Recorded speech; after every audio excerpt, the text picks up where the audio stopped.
dun sa naging statement? I have to cut that, sir, because I have to read the subpoena. I've not read it, so I need to write an answer. Sir, ma'am, you've not read the subpoena, but just to confirm, you are gonna, when the subpoena is served and you've read it, you are gonna go to the NBI and you're gonna face the NBI. I cannot answer that because I have not read what the content of the subpoena is. Ma'am, has it been served? I do not know. So we'll stop about the subpoena, no? Let's stop talking about DOJ and subpoena and allow me to read through it and then think and then write an answer and then we'll talk. Ma'am, let's go back to the text. Sabi ni Bado, sabi ni Bado, meron daw kayong assassination attempt.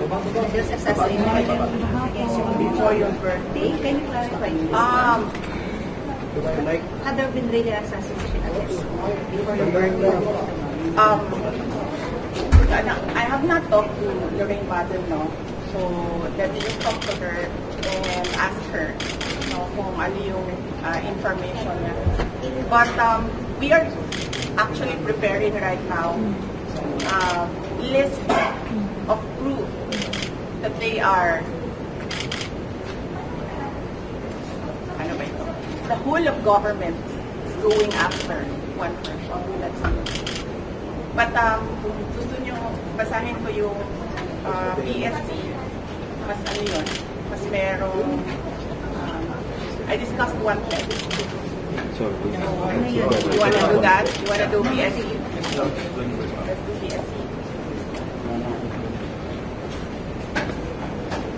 But maraming salamat sa pagbabantay ninyo kay Yusek Lopez and kay Gina Acosta.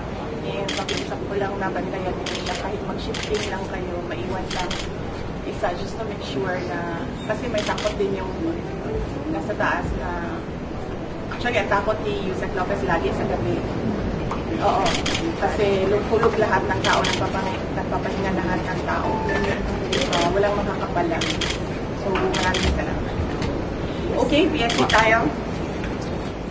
This is in response to the statement of the Presidential Security Command dated 25 November 2024. The Vice President Security and Protection Group was created and became an armed forces of the Philippines wide support and separate unit by virtue of the Department of National Defense Order signed by former Secretary Delphine Lorenzana dated June 20, 2022. With a corresponding AFP table of personnel and equipment. This was a move to distinguish the security of the Vice President and make it independent. After I resigned from DepEd, kita niyo na yung pattern, after I resigned from DepEd, the unit was unceremoniously assigned as a unit under the Presidential Security Command, July 9, 2024, ang order ng DND. Therefore, the security of the Vice President is now under the control of the PSC and as a consequence is influenced by the decisions of the Office of the President. Presuming that the PSC is still a non-partisan professional organization. Why is the command eerily quiet on the documented threats to me, my family, and the OVP personnel? The silence. Ito, natural assumption ito natin lahat. The silence is proof that the inclusion of the VP-SPG in the PSC is clearly to undermine my security and nothing else.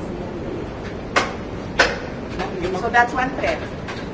Bigyan ko kayo ng listahan ng madami with proof. Ito, with proof. There's a DND order. Separating your security. Yes, no. Tucking my security under PSC, which is influenced Yes. by the decisions of the Office of the President. So ano yan? Lahat ng galaw ko, lahat ng ginagawa ko, kung saan ako, alam niya, alam nila. So anong gagawin nila? Anong value ng information sa kanila after ako mag-resign sa DepEd?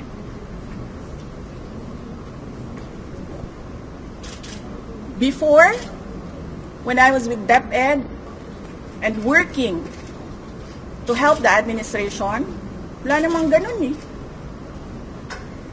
Diba? Tapos pag mag-resign ka, ganito ang gagawin sa security mo, imo-monitor ka. Oh, that's one threat. So, I'm coming up with a list of threats, pero we'll take that up baka next week na. Kasi, tao lang po. Hindi kaya magsulat ng kayo, mga gagaling kayo, mabilis kayo magsulat. Ako, kailangan ko... Are you afraid? Are you saying that there's a threat for you to get killed by the administration? Well, that is a possibility. You see what they're doing right now? That is an example. They are undermining my security. That is just from the PSC. Hindi ko pa dinidiscuss ang galing sa PNP. Diba? Ang inintento Ma'am, kaya? yung nagsabi sa iyo ng dalawang tao, anong klaseng threat naman yung sinabi sa iyo, yung binarn sa inyo? Hindi ko, mahirap kasi mag-browse ngayon. Hindi ko maalala yung words na ginamit. Oo. With this, I don't trust my memory. Pero in what manner ba? Assassination plot ba yan? Paano ba yun? Hindi, iba yung words na no assassination plot. But the general message is threat to life. Yes. you have like you said, something like that. Oo, huwag niyo lang muna i-quote ha, kasi hindi ko maalala. I don't trust my memory right now, so I need to review the notes so that I give you a verbatim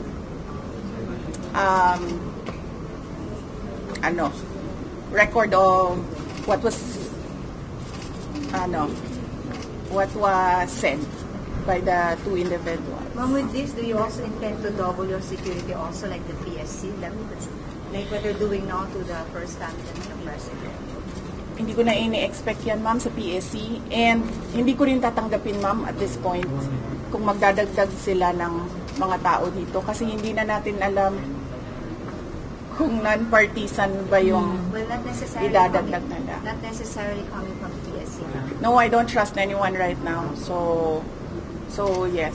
Even your security? Even if PSC acts on what I said, no, I will not accept it anymore. That is what I did with PNP.